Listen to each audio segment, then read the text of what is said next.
Hello, I'm Tony, and welcome to the Tony Shap Show.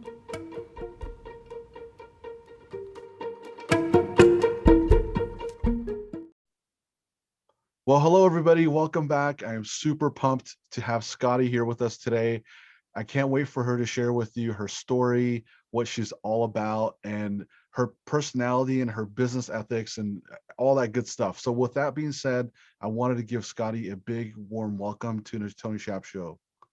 Thanks for having me. Of course, you're super welcome. So if you want to go ahead and start off with the one word open, Scottie, that would be great. I'm going to go with curious. Perfect. All right, now let's go right into business. So talk about your firm, how you got it started, your why, so to speak, where you are today, what you're up to, where you're going. So that could be like 2 hours long of an answer, but I'll let you go with it. I'll keep it quick. Yeah. So I'm a managing partner and co-founder of Integrity Growth Partners. We are a growth private equity firm. So we invest in businesses in the software and tech-enabled services space that are usually doing really well all on their own. But we can come in with a combination of outside capital as well as outside support to really help them get to their next level. And when you ask kind of the why, I spent most of my career in very traditional finance, started out as a banker, moved over to the buy side to do investing. But I also decided to leave, for a few years before we started IGP to focus on some operating experience. So, my why in starting this firm is, it was really clear to me, having only been in that finance seat, that there was always going to be nuance that I was missing and things that I didn't understand about what it felt like to, have to run a P&L yourself and report out on, what's happening with revenue, why margins are moving a certain way. And to really have to drive those kinds of initiatives, as well as to have to manage a much more, diverse workforce in terms of skill set and things like that, that you do on the operating side. So, it was the why was really born out of those experiences where, my partner and I saw a huge opportunity to take the foundation of what we knew how to do well together. So, software, lower middle market, bootstrapped entrepreneurs typically, and keep all that consistent. But to really become entrepreneurs ourselves for the first time in starting this firm and to have the agility that comes, with being independent and focused exclusively on one thing. But also we saw an opportunity to really leverage what the operating side often does better, in my opinion, which is, a more progressive and evidence-based approach to the way teams are managed. But two, to really leverage data and data science in everything that we do. And so that's been a big innovation under the IGP platform. And getting to build that from scratch is a big part of the why and the joy of getting to be an entrepreneur myself after, backing entrepreneurs for my whole career. That's some exciting stuff. Thanks for sharing that with us, because I think it gives us a really good context as we're starting this conversation off together. So let's go right into wins. So if you could share with us a recent win that you've had, that's something that you're proud of and what you learned from it. So the audience who's also with us right now, they could kind of have some good takeaways. Sure. Yeah. So it's funny, as you and I were catching up in advance of the podcast, I feel like in this environment, one of the things that's so important is just to be grateful for the basics. All of us are obviously in a moment where we're disconnected from the things that, normally help us through as human beings and our sense of community and things like that. So it's like the biggest win I feel like on any given week is just to be healthy and to have a healthy family. And so I'll start without foundational level, but to answer the question, probably more in the way that you asked it. It's a really interesting question, because sometimes I think the wins can come from situations that are really challenging or the situations that are good. And I think, one of the wins actually I really enjoyed, just to keep it very current this week. There's somebody who another woman in private equity who I've gotten to know for a long time. And, we've had lots of kind of mentoring type conversations. There's obviously not many of us in this field. And we went for, a long walk earlier this week, and we're having lots of conversations about really what it means to be a good partner to your entrepreneurs and what it means to be in the trenches with them and how important it is to really respect and listen to these people. I think that there is a fair stigma sometimes in the investment industry that, we come in and have all of our smart ideas and our smart strategies and our PowerPoint slides, and we're going to tell you what to do, and this is how everything's going to work. And yes, we bring strategy and resources and insights, and we have unique insights from looking across companies. But these entrepreneurs are so profoundly talented, and sometimes that respect isn't always there, from the investment industry and some of these interactions, just based on feedback I've gotten over time from entrepreneurs. So it was just very satisfying to be able to have that conversation with somebody who's, earlier in the stages of her career and rising up and talking about how, to me, that is one of the most fundamentally important parts of your job as you're growing into that partner seat.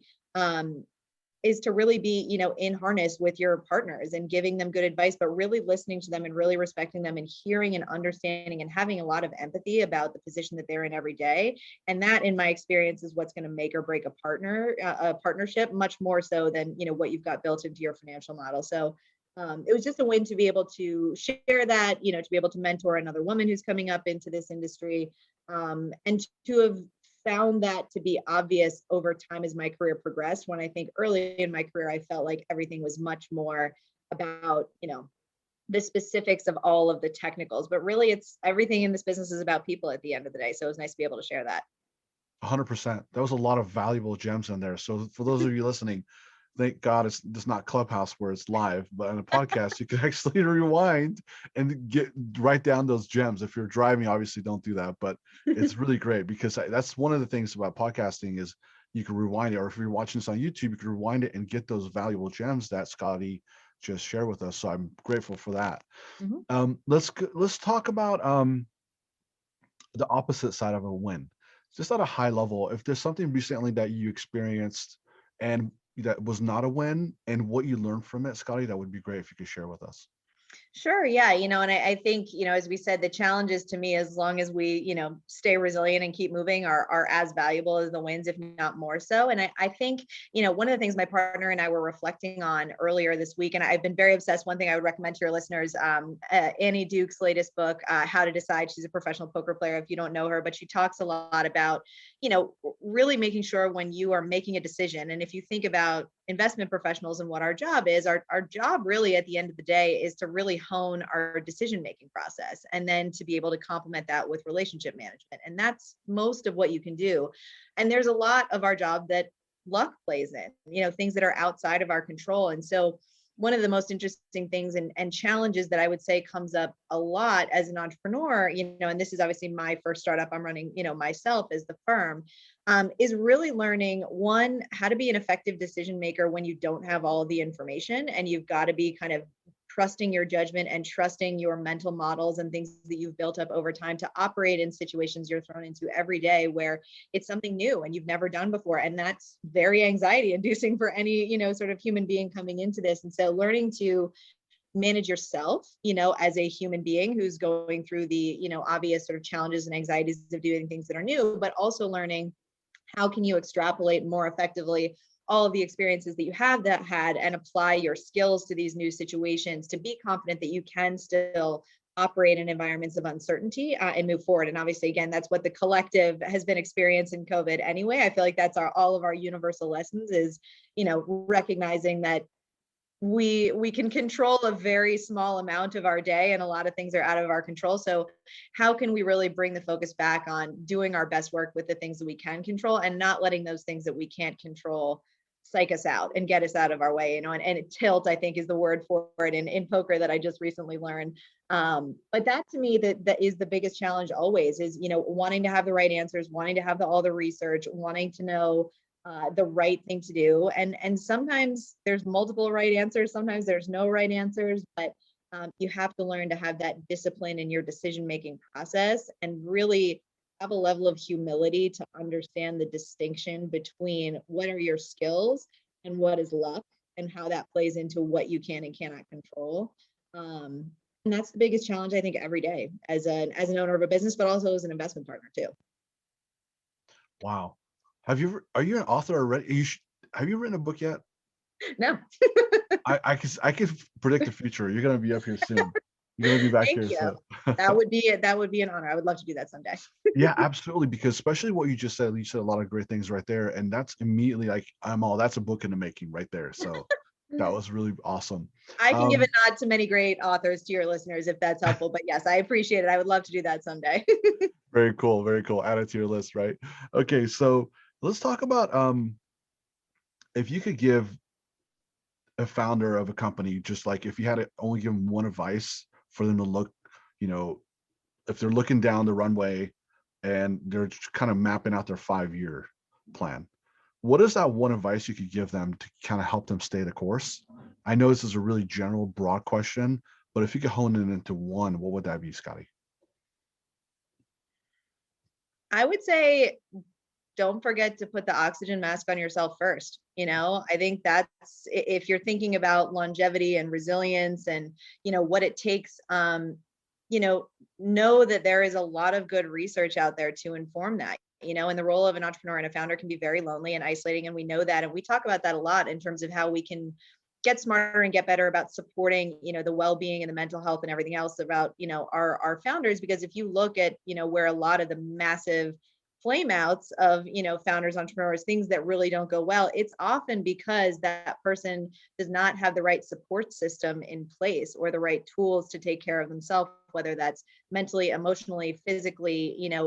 That matters to just that human being being able to make good decisions, to stay resilient in the face of challenges. So I think my biggest and most important piece of advice is figure out what you need to do to make sure you can bring your best and most well self to work on a given day, and know that time that you're investing in that, whether that's getting enough sleep, and by all means read Ariana Huffington's book about sleep. She's the one who kind of changed my mind around that, whether it's getting enough sleep, whether it's making sure, you're getting sunshine. We're basically like complicated, house plants with emotions. I've seen that meme a million times, and I think it's probably true for everyone. But, if it's physical exercise, if it's making sure you've got time with your family and friends, it can feel so much pressure sometimes to just spend all of our hours working, and it's easy to fill all of our hours with working. But any good piece of research will show you that you're actually much better served in the quality of your decision making, the quality of your relationships, the quality of your influence, the way you show up, if you make it a priority and something that has to be scheduled in your calendar to make sure that you're taken care of first, because that's the only way if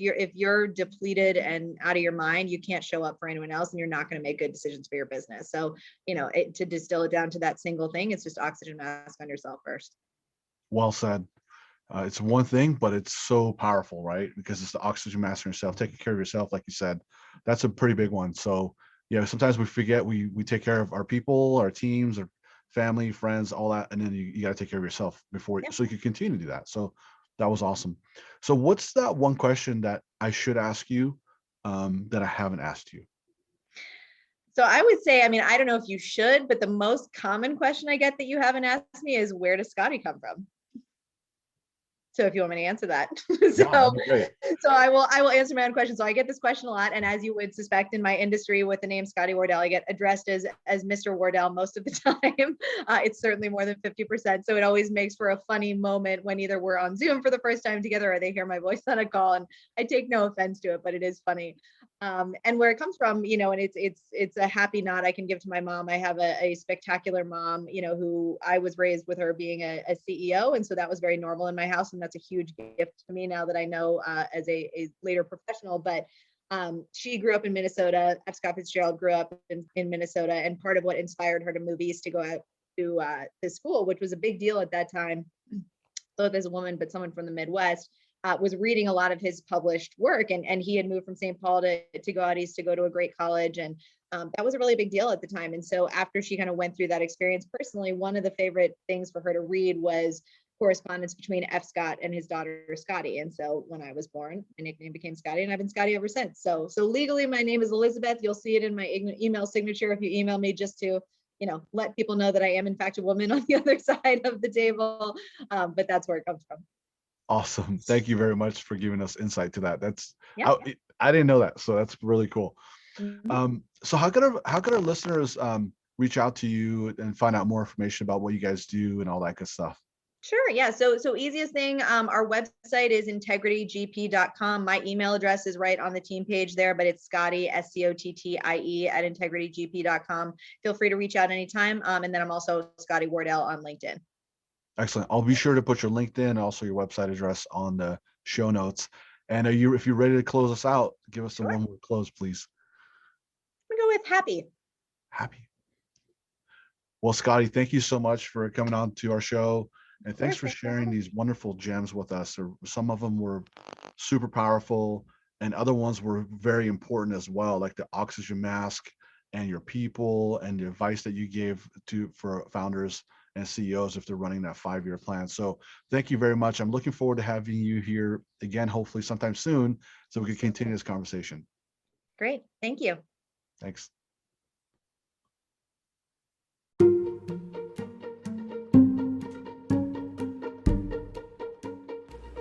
And there you go. I hope you enjoyed it, and great to have you, and thanks for listening. And don't forget to subscribe and stay tuned for the next episode.